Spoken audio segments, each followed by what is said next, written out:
Hi, నమస్తే అండి. Welcome to Janaki's 3 to 30 channel. యాక్చువల్గా నేను మొదలుపెట్టింది ఈ టాపిక్స్ అన్నీ కూడా సబ్జెక్ట్ కోసం, పిల్లల సబ్జెక్ట్ కోసం. కానీ అవి తక్కువ చేస్తూ ఈ మధ్య ఫర్దర్ యాక్టివిటీస్లో చాలా ఉన్నా. అంటే ఫన్నీ వీడియోస్ చేయడం, లేదంటే కనుక మోరల్ స్టోరీస్ చెప్పడం, ఆధ్యాత్మిక స్టోరీస్ చెప్పడం. ఇలా ఎందుకని మీకు డౌట్ వచ్చి ఉండొచ్చు. మీకు రాకపోయినా సరే కొంతమందికి వచ్చిన ఆల్రెడీ కామెంట్స్లో పెట్టేశారు. నాకు ఏం లేదండి. నాకు తెలిసిన విషయం ఏంటంటే, ముందు నాకు సబ్స్క్రైబర్స్ లేరు. వాళ్ళని తెచ్చుకోవాలంటే అన్నిట్లో ఉన్న వాళ్ళందరినీ ముందు నేను అట్రాక్ట్ చేయాలి. అందుకోసం నేను డిఫరెంట్ వీడియోస్ చేస్తున్నా. ఒక 2-3 months వరకు ఇదే ఉంటుంది. దాని తర్వాత ప్రతి వీడియో కూడా సబ్జెక్ట్ సంబంధించి ఉంటుంది. ఈ లోపల ఇవి ఉపయోగించిన వాళ్ళు కూడా చాలామంది ఉంటారు. సరే, ఈరోజు చిన్న క్వశ్చన్ అడుగుతాను. లైవ్ ఇన్సిడెంట్కి సంబంధించింది. ఓకేనా? అడుగుతాను. ఇంటెలిజెంట్ వాడేసి ఒక 30-40 సెకండ్లో ఆన్సర్ చెప్పేసేయండి.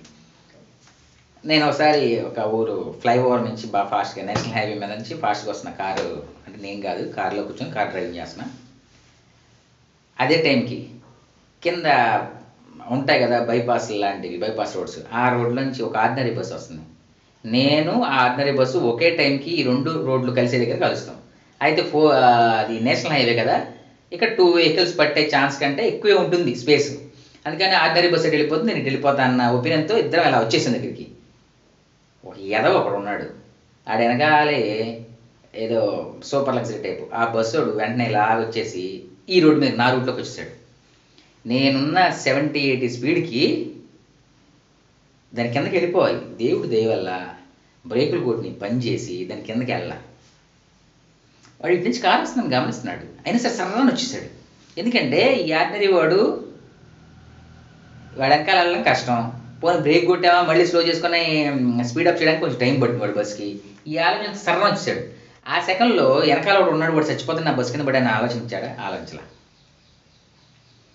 ఎందుకని ఆలోచించలేదు? ఆడికి నా ప్రాణం అంటే లెక్కలేదు.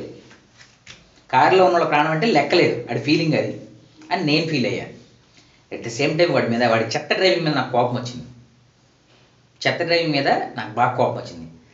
గబగబ ఫాస్ట్గా 110 దాకా కొట్టి వాడిని క్రాస్ చేసి వాడి బస్సు ఎదురుగడి బ్రేక్ కొట్టాడు. ఆ స్పీడ్లో వాడు కూడా బ్రేక్ కొట్టాడు. వాళ్ళ లోపల వాళ్ళందరూ కొంచెం సఫర్ అయ్యారు. జరిగింది. ఇప్పుడు నేను చేసింది రైట్ అంటారా, రాంగ్ అంటారా? వాడు ముందుకెళ్ళి బ్రేక్ కొట్టడం అంటే అది ఏదో త్రాసని పక్కన పెట్టండి. అక్కడ వరకు మనం నేను ఆలోచించి కరెక్టే కరెక్టనే కదా. వాడు చెత్త డ్రైవరు, వాడికి నా ప్రాణం అంటే లెక్కలేదు, నేనంటే వాల్యూ లేదు వాడికి. ఈ 2 నిర్ణయాలు కరెక్టేనా కాదా? వాడు వచ్చేటప్పుడు కారోడు వస్తున్నాడు, ఆ కార్లో 700 పర్సన్ ఉంటాడు. వాడంటే నాకు లెక్కలేదు, వాడు వేస్ట్ ఫెలో అనుకున్నాడంటారా కాదంటారా? వాడు చెత్త డ్రైవర్ అనుకున్నారా కాదా? బ్రేక్ కొట్టాను. అలా ముందుకెళ్ళిన తర్వాత కాసేపు ఆపుకొని ఇద్దరం అరుచుకున్నాం.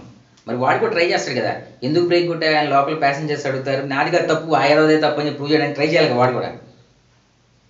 అందుకని కాసేపు వాడు కూడా అక్కడ టోల్ గేట్ దగ్గరికి వెళ్తారు, గొడవ పెట్టుకున్నాను ఇద్దరం. కానీ ఒక 30-40 సెకండ్లు అయిన తర్వాత గొడవ పెట్టుకోవడం మానేసాను. నేను సీరియస్లీ మానేసాను. ఎందుకని? ఫ్రాక్షన్ ఆఫ్ సెకండ్స్లో నాకు అర్థమైపోయిన విషయం ఏంటంటే, నేను అనుకున్నవి 2 రాంగు. ఒకటి, వాడు అలా రోడ్డు మీదకి వచ్చేటప్పుడు వాడికి నా మీద పూర్తి నమ్మకం ఉంది. వాడు నాకు హై వాల్యూ ఇచ్చాడు. ఆ 60-70-80 స్పీడ్లో వచ్చే కారోడికి డ్రైవింగ్ వచ్చు అని నమ్మాడు. నన్ను నమ్మాడు వాడు. సీరియస్లీ నమ్మాడు. నా డ్రైవింగ్ నమ్మాడు కాబట్టే వాడు అలా వచ్చేసాడు. నేను బ్రేక్ కొట్టగలని నమ్మాడు. నేను బ్రేక్ కొట్టి ఆపుకోగలను కార్ని, నా బస్సు కిందకి రాదు, వచ్చిన దగ్గర నుంచి మళ్ళీ నేను కోర్టు కేసు అని తిరగాలి, వాడు రాడు అని నన్ను నమ్మాడబ్బా. నేను అది గమనించలే, ఇంకోటి గమనించా. నెక్స్ట్, సరే ఫస్ట్ అంటే ఓకే, మీరు ఆడ ఎదవ డ్రైవరే కదా, మరి అలా వచ్చాడు కాబట్టి అనుకున్నారు. కాదు, వాడు బెస్ట్ డ్రైవర్ అని నేను నమ్మా. ఆ సిచ్యువేషన్లో ఫస్ట్ నమ్మేది నేనే. అందుకే బస్సు ముందుకు వెళ్ళి సరంగా బ్రేక్ కొట్టా. వాడు మంచి డ్రైవర్ కాదు, నన్ను గుద్దేస్తాడు, నువ్వు నుంచి అయిపోతాను భయం నాకు ఉండేది కదా. నాకు లేదు. వాడి డ్రైవింగ్ మీద పూర్తి నమ్మకం ఉంది. అందుకే వాడి బస్సు ముందుకు వెళ్ళి సడన్గా బ్రేక్ కొట్టా. చూసారా? అసలు విషయం వేరేది, మనకు కనపడడం వేరేది కనపడుతుంది. ఆ 30-40 సెకండ్లో నాకు ఇది ఎప్పుడైతే రియలైజ్ అయిపోయిందో బ్రెయిన్కి, గొడవపడ్డం మానేశాను. కారు తీసి వచ్చేసా. వాడు నన్ను తిట్టుకొని ఉంటాడు, ఏదో వాడు తప్పని తెలిసి ఉంటుంది అందుకే వెళ్ళిపోయాడు అనుకున్నాడు. కానీ కాన్సెప్ట్ ఇది. వాడికి అర్థమైతే వాడు నవ్వుకున్నాడు పాపం. సీరియస్లీ, ఎప్పుడైనా సరే ఎదుటివాడు తెలివి గలవాడు అనుకుంటున్నారు, ఎదుటివాడు ఎక్స్పర్ట్ అనుకుంటున్నాడు, అప్పుడు కోపం వస్తుంది. వీడు కూడా మిస్టేక్ చేస్తున్నాడు ఏంటని. వాడు ఎదవా తెంగరోడు అనుకుంటే వాడి మీద కోపమే రాదు. మీ పై ఆఫీసర్ మిమ్మల్ని అరుస్తున్నాడు అంటే మీ మీద నమ్మకం ఉండబట్టి. మీ భర్త మిమ్మల్ని అరుస్తున్నాడు అంటే మీ మీద నమ్మకం బట్టి, మీ భార్య మిమ్మల్ని అరుస్తుంది అంటే మీ మీద నమ్మకం బట్టి, మీ పిల్లలు మిమ్మల్ని అరుస్తున్నారు అంటే మీ మీద నమ్మకం బట్టి, లేక కాదు. మా నాన్నకి ఈ మాత్రం తెలీదా, అందుకనే వాడు వచ్చేది. ఎందుకంటే చిన్నప్పటి నుంచి వాళ్ళ నాన్నే వాడికి హీరో. మా అమ్మకి ఈ మాత్రం తెలీదా, చిన్నప్పటి నుంచి వాళ్ళ అమ్మాయి హీరో. సీరియస్లీ వాళ్ళకి ఎంత తెలిసినా సరే ఇంకా మా అమ్మ మా నాన్న హీరో అని మైండ్లో ఫిక్స్ అయిపోతారు. అందుకే మీ మీద అరుస్తారు తప్పించి మీరు ప్రేమ లేక కాదు, మీరంటే లేక అంతకంటే కాదు. మీరు ఎప్పుడైతే దాన్ని రియలైజ్ అవుతారో వండర్ఫుల్ ఉంటుంది. మా పెద్దమ్మ గారు ఉన్నారు, చిన్నప్పటి నుంచి ముగ్గురు పిల్లల్ని చాలా కష్టపడి పెంచింది ఆవిడ, చాలా కష్టపడి పెంచింది. ఇప్పుడు వాళ్ళ ముగ్గురు పిల్లలు పెద్దలు, వాళ్ళకు కూడా పిల్లలు ఉన్నారు. ఇప్పుడు ఏదైనా పని చేయాలంటారు, ఇది ఎట్లా చేయాలరా పెద్దోడా, ఇది ఎట్లా చేయాలరా అమ్మాయి అని అడుగుతుంది. నాకు ఆశ్చర్యం వస్తుంది. ఇదే ఆవిడ నేర్చుకుంది. ఆవిడ చదువుకుంది 7th వరకు మళ్ళీ. సీరియస్లీ, ఎందుకంటే ఏజ్ పెరిగినప్పుడు నాకంటే నా పిల్లలు బాగా ఆలోచిస్తారు, ఒక మాట అన్నా సరే నా మంచిగా అంటారు అనే రియలైజేషన్ ఆవిడకి ఆ 7th క్లాస్ నాలెడ్జ్తో ఎలా వచ్చిందో నాకు అర్థం కాదా. పోనీ పిల్లల్ని చిన్నప్పటి నుంచి అలాగే పెంచింది కాదు, ఆట తీసి పెట్టే తేడా వస్తే.